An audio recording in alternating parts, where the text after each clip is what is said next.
우리가 윤동주 시인하면 서시가 떠오릅니다. 권정생 선생 하면은 강아지 똥이 떠오르고, 천상병 시인하면 귀천이 떠오르듯이죠. 이처럼 다윗의 시 하면은 오늘 본문인 23편이 떠오릅니다. 시편 중에 시편이라고도 할 수 있고, 전 세계 성도들이 가장 애송하는 하나님의 말씀이지요. 이 말씀 속에 우리 신앙의 가장 기본적인 것들, 우리가 밑그림으로 꼭 가져야 될 것들이 다 담겨져 있습니다.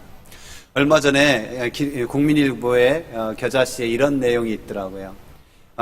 미국의 카네기 홀에서 당시 최고의 배우가 멋진 공연을 했어요. 그 공연이 끝난 후에 한 노신사께서 정중하게 부탁을 합니다. 당신의 그 좋은 목소리로 시편 23편을 좀 낭송해 주십시오. 기꺼이 그 청을 들어서 그 배우가 아름다운 목소리로 시편 23편을 낭송했습니다. 그래서 우레와 같은 박수 소리로 화답했죠.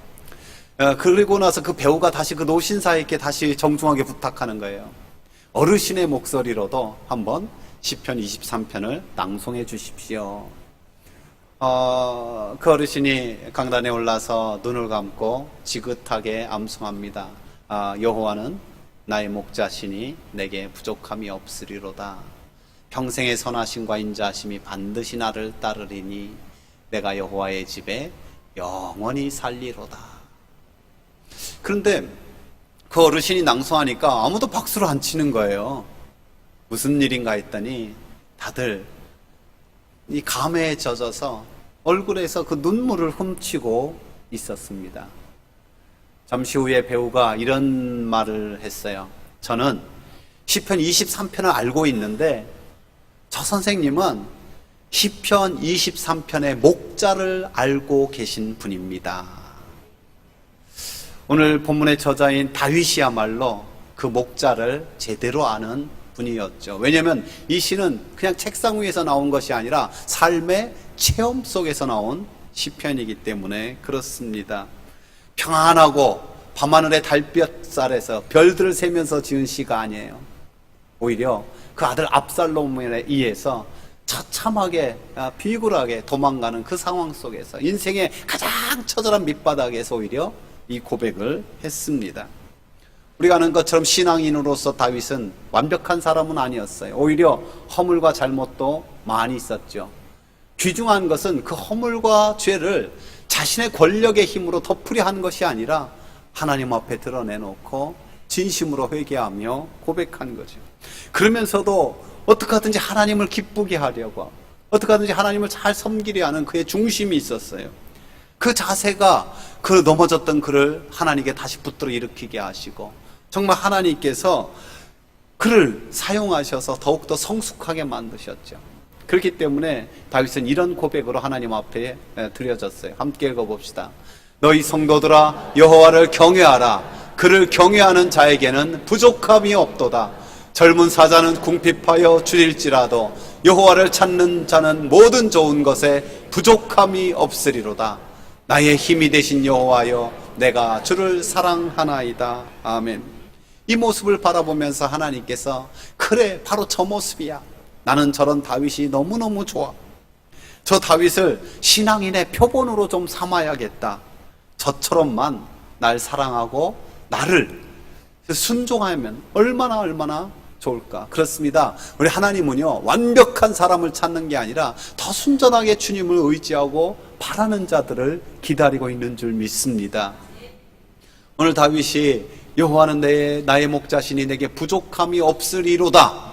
없으리로다라는 것은 미래형이라고 할 수 있어요. 시제가. 그러니까 지금 부족함이 없다는 게 아니에요. 지금은 너무너무 힘든 상황일 수 있어요.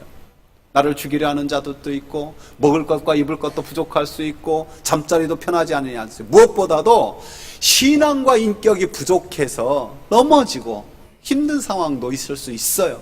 그럼에도 불구하고 강조점은 무엇입니까? 하나님이 나의 목자가 되시면 그 모든 것에도 불구하고 부족함이 없으리로다로 나가는 거예요.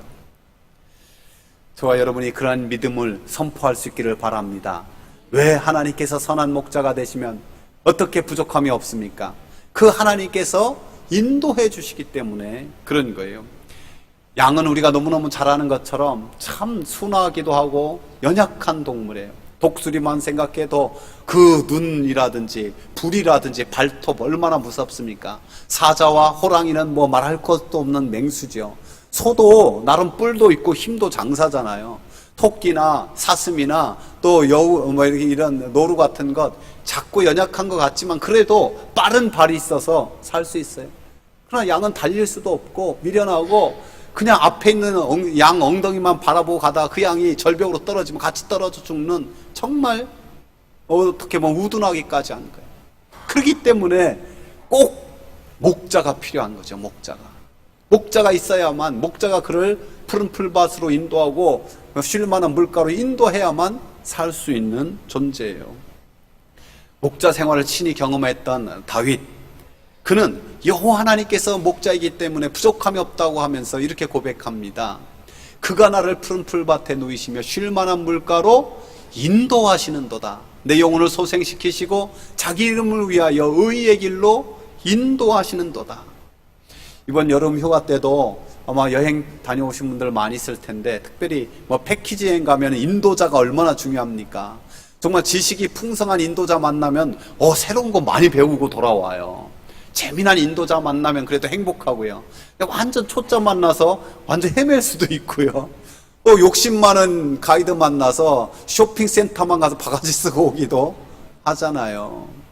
여러분의 인생을 누구로 인도자 삼고 있습니까?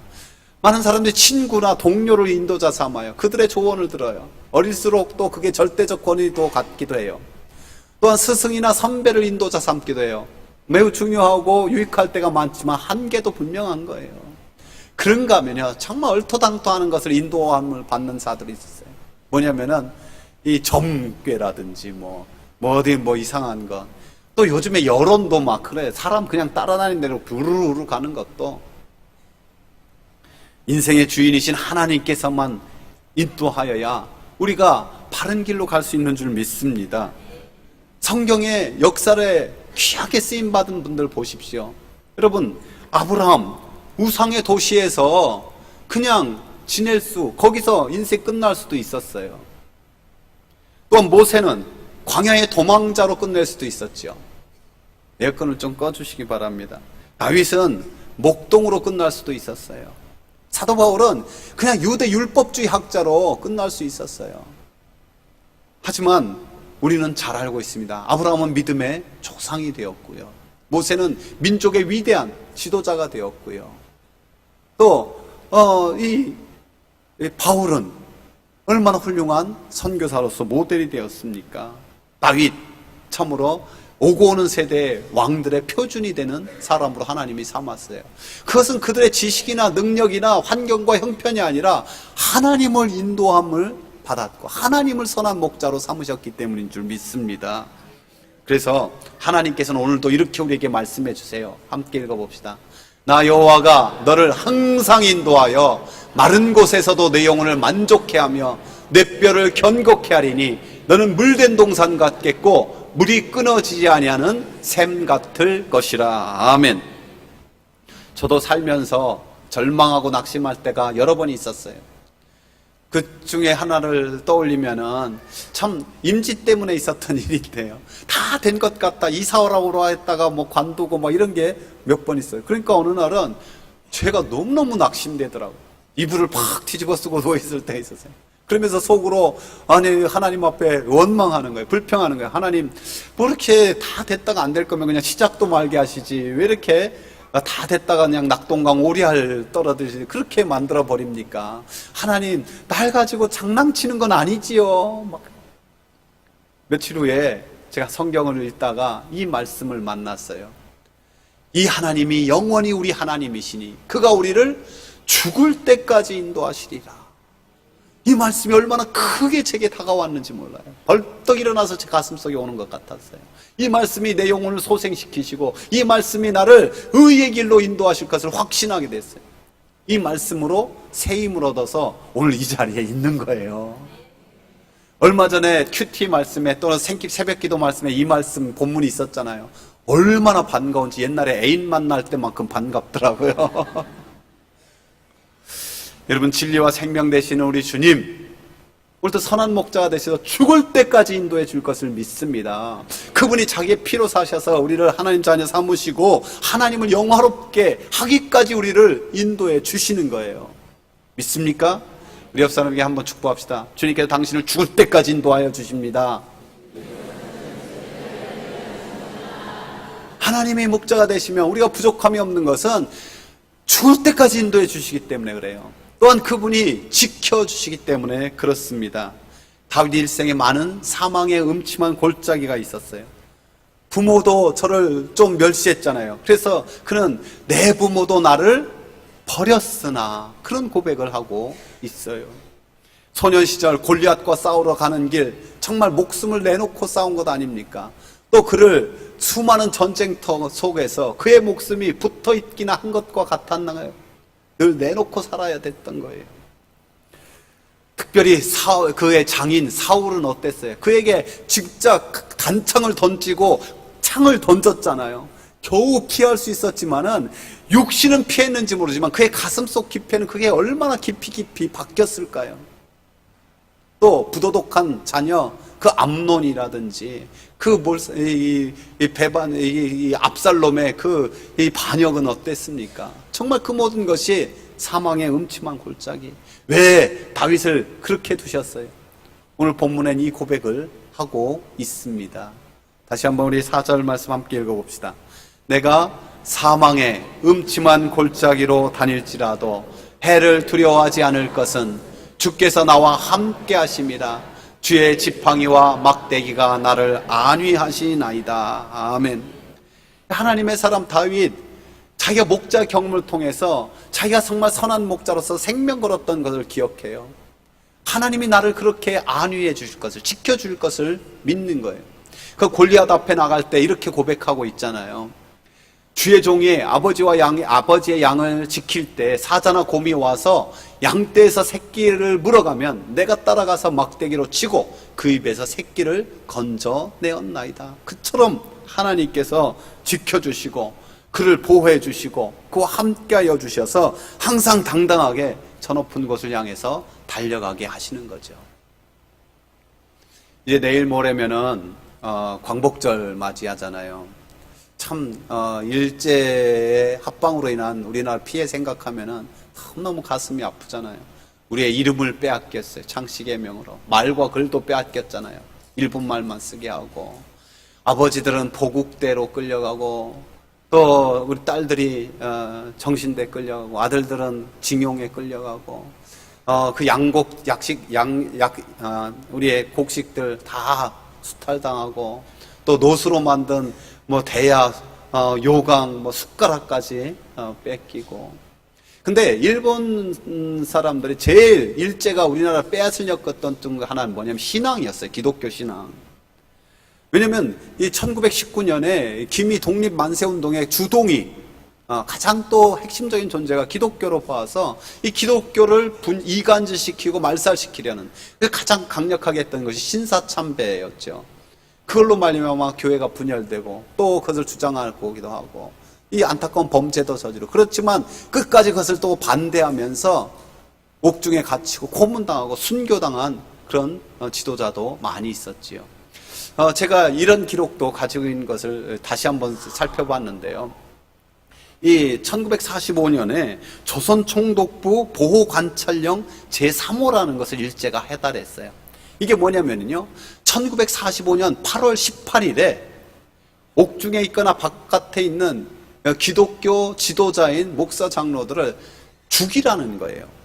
몇 명이냐 그 대상이 무려 3만 명이나 됐어요. 3만 명. 8월 18일에. 여러분, 근데 며칠 전에 해방된 거예요? 3일 전에 해방돼서 그 비극이 사라진 거예요. 여러분, 안 됐지만은 그 해방된 결정적 원인이 그 원자폭탄 투하잖아요. 근데 그게 미국이 원래 일본을 그렇게 하려고 했던 계획이 아니었어요. 원래는 뭐냐면 핵 개발하는 독일이었어요. 독일에 투하하려고 했는데 독일이 항복해버리고 쏠 데가 없는데 그것을 그 당시에 20억 불을 들여서 개발해서 그거 사용 안 한다고 또 막 여론이 있었거든요.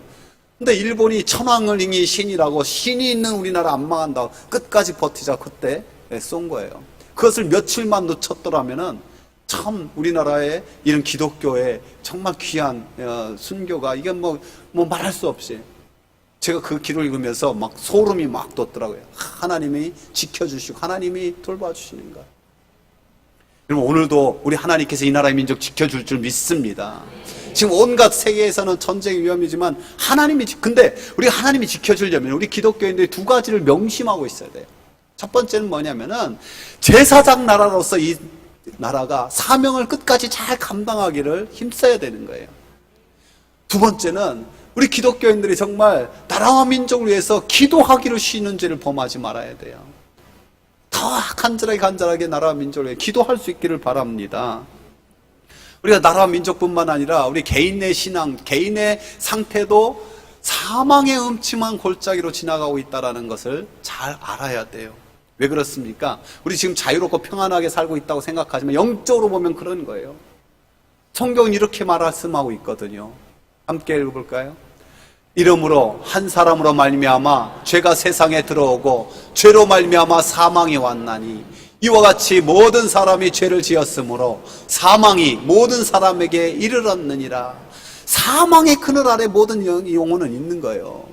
그래서 그 사망의 그늘 아래서 신음하고 슬퍼하며 고통스럽고 또 이 세상 아무런 부귀 영화를 누려도 헛된 거예요. 그래서 성경은 이렇게 그런 상태를 말씀하고 있잖아요. 사람이 해 아래에서 수고하는 모든 수고와 마음에 애쓰는 것으로 소득이 무엇이랴.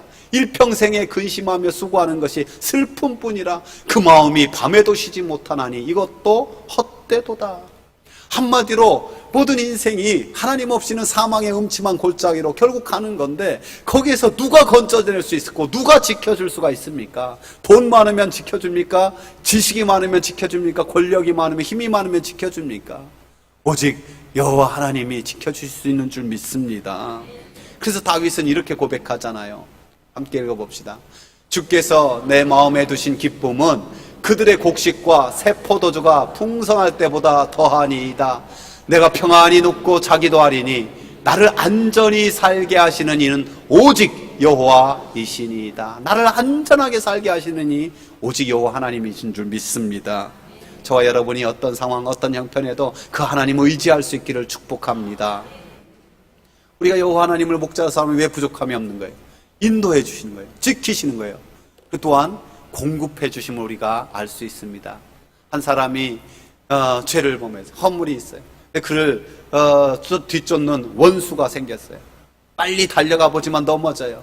그가 화살도 쏘고 창도 던지는 피해보지만은 어떻게 될지 몰라요. 그 위급한 상황에서 멋진 집이 대골 같은 집이 있어서 그 집 안으로 피해 들어갔습니다. 그런데 웬일입니까? 그 주인이 그를 반갑게 맞이하면서 당신은 나의 친구고 나의 손님입니다 하고 상을 차려주는 거예요. 그러면 이 동양 문화권에서는요, 그럴 경우 원수가 들어오지 못해요. 만약에 들어와서 해코지한다, 그럼 그 주인과 선전포고가 되는 거예요. 그 주인 앞에 원수가 되는 거예요. 주인이 높은 지위에 가질 수 있도록 그것은 놀라운 은총이고 은혜죠. 다윗 사망에 숨없이 많은 그 음침한 골짜기를 지나야 했어요. 많은 원수들이 그를 넘어뜨리려 했죠. 그가 넘어지기도 하고 힘든 상황에 있었어요. 그런데 선한 목자 되신 하나님이 자기 앞에 잔치상을 베풀어 주신다는 거예요. 다윗에게 기름 부어서 왕으로 우뚝 세워주는 거예요. 오고 오는 세대의 예표가 될 만큼 많은 신앙인들이 흠모할 만한 그런 아름다운 신앙인의 모습을 갖추게 하는 거예요. 이것은 전적으로 선한 목자이신 하나님께서 그에게 상을 베풀어 주시고 기름을 발라주시고 영육간에 공급해 주신 귀한 은혜이기 때문에 그렇습니다. 여러분, 오늘 우리가 지은 죄대로 심판받아야 된다면 사탄이 이끄는 대로 멸망에 빠질 수밖에 없을 거예요. 우리가 연약함 그대로 살아간다면 어떨까요?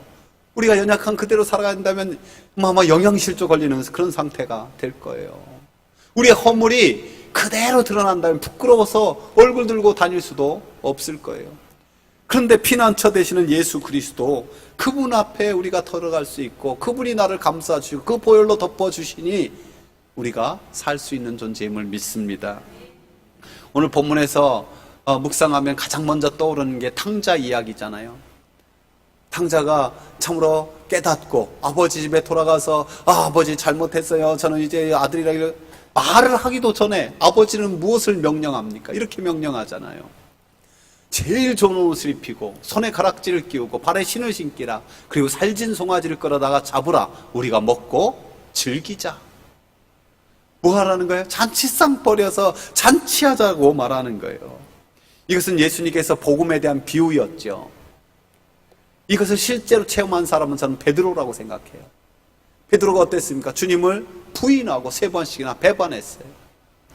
그 주님 앞에 너무너무 부끄러워 다시 설 수가 없었어요. 부활하신 주님을 만났지만 여전히 회복되지 못하고 있었어요. 다시 갈릴리 바닷가로 와서 고기 잡았던 베드로. 그러나 주님은 밤새도록 그를 지켜보셨고 그가 한 마리도 못 잡은 상황에 다시 많은 고기를 잡게 하시는, 그가 그 고기를 끌어오기 전에 이미 밥상을 차려서 준비하고 있어요. 네가 잡은 고기도 좀 갖고 와라. 끼워줄게. 그에게 먹이시고 그를 회복시켜서 다시 사도 삼으시고 성령으로 기름 부으셔서 담대하게 죽음도 두렵지 않은 그런 믿음의 용사로 만들어 주셨습니다. 오늘 또 우리가 매일매일 하나님께서 밥상을 차려주시는 줄 믿습니다. 왜 밥상을 차려주는지 알아요? 밥값 좀 하며 살라는 거예요. 우리가 그냥 밥만 먹고 살면은요, 육신으로만 살면은 밥만 먹고 사는 거예요. 근데 이 밥을 먹고 이 밥을 주신 이가 하나님이시니 내가 하나님을 위해서 살아야겠다, 하나님 영광을 위해 살아야겠다면은 밥값 하며 사는 거예요. 전에 어떤 목사님하고 식사하는데 그분 감사기도 할 때 그러더라고요. 이 음식에 부끄럽지 않게 살게 해주십시오. 너무 거창하게 기도하신 것 같아서 마음에 약간 부담도 있었지만은 오랫동안 마음에 남았어요. 저와 여러분이 영육간의 모든 것을 공급하셔서 회복시키시고 세우시는 그 하나님께 감사할 수 있기를 축복합니다. 오늘 시인은 결론적으로 뭘 고백합니까? 아마 이게 가장 중요한 거예요. 가장 중요한 것. 평생의 선하심과 인자심이 반드시 나를 따르겠다라는 하나님의 약속. 이 하나님의 약속을 그는 굳게 믿고 스스로 결심하는 거예요. 뭐라고 결심합니까? 내가 여호와의 집에 영원히 살리로다. 우리도 한번 고백해 봅시다. 내가 여호와의 집에 영원히 살리로다. 아멘. 이제 내 에어컨 좀 틀어주세요. 또 부채가 많네. 이제 여호와의 집에 영원히 살리로다. 여러분, 이 결심을 하는 것 매우 중요해요. 여러분, 신앙의 결단과 결심 하나님 앞에 잘 올려드릴 수 있기 바랍니다. 왜냐하면 그 결심을 하나님이 듣고 계시기 때문에 그래요. 저는 그런 사람 수없이 보거든요. 다니엘, 그가 뜻을 정하였잖아요. 육신을 거룩하게 정결하게 하고 학문의 뜻을 정하고 하나님 앞에 올곧게 믿음으로 살리라, 기도하며 살리라. 또한 사무엘도 결심했잖아요. 뭐라고 결심해요? 우리가 아까도 말씀드렸듯이 내가 너희를 위하여 기도하기를 쉬는 죄를 결단코 범하지 아니하고 선하고 의로운 길로 너희를 가르치겠다 결심하는 거예요. 에스라도 결심하잖아요. 여호와의 말씀을 연구하고 또 준행하고 가르쳐 지키기로 결심해요. 사도 바울의 결심도 우리는 너무너무 잘 알고 있어요. 이렇게 결심하죠. 나의 달려갈 길과 주 예수께 받은 사명 곧 은혜의 복음을 전하려 하면은 나의 생명을 조금도 귀한 것으로 여기지 아니하노라 라고 말입니다. 여러분, 저는 가만히 보니까 하나님이 이 결심을 그냥 두지 않으세요. 그 결심을 지킬 수 있도록 은혜를 주세요. 형통하게 하세요. 그래서 결국 다니엘, 그 포로로 끌려간 소년이 60년 동안이나 총리 노릇하잖아요. 에스라는요, 제사장 겸 학사로서 얼마나 훌륭하게 하나님의 역사를 감당합니까? 사무엘은요, 선지자 중에 선지자라고 부름을 받지요. 또 다윗은요, 내가 여호와의 집에 영원히 살리라 결심한 이 다윗, 참으로 하나님께서 그를 왕중의 모델로 우뚝 세워 주신답니다. 그래서 하늘의 별이 되게 만들잖아요. 신약 성경에 보면은 우리가 너무너무 잘 아는 대로 이 다윗에 대해서 한마디로 이렇게 평가하고 있어요. 사도행전에 보면은 내가 이 세 아들 다윗을 만나니 내 마음에 맞는 사람이라. 내가 저를 통하여 내 뜻을 다 이루리라. 내 뜻을 다 이루라. 사도행전 3장 22절이죠. 그리고 나서 그 말씀을요, 후에 계속해서 읽어봤는데 제가 메시지 성경 읽어보니까 그 응답으로 결과로 어떻게 말씀하시냐, 36절에 보면 이렇게 말씀하고 있어요. 함께 읽어봅시다. 다윗은 하나님이 맡기신 일을 다 마치고 나서 오늘까지 긴 세월을 흙과 재가 되어 무덤 속에 있습니다. 그의 육신은 부활을 기다리며 흙과 재가 되어 있지만은 그가 일생의 마지막은 뭐예요? 하나님께서 맡기신 일을 다 마치고 누가 생각납니까? 우리 주 예수 그리스도께서 십자가에 다 이루었다.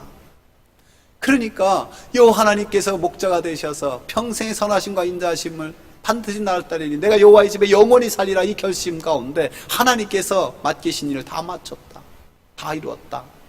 정말 그러니 후회가 없는 거지요. 왜? 하나님이 부족하지 않게 하셨거든.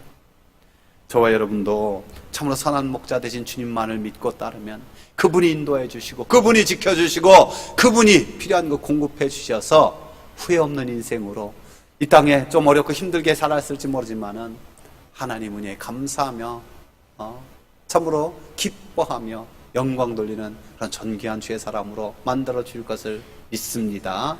기도드리겠습니다.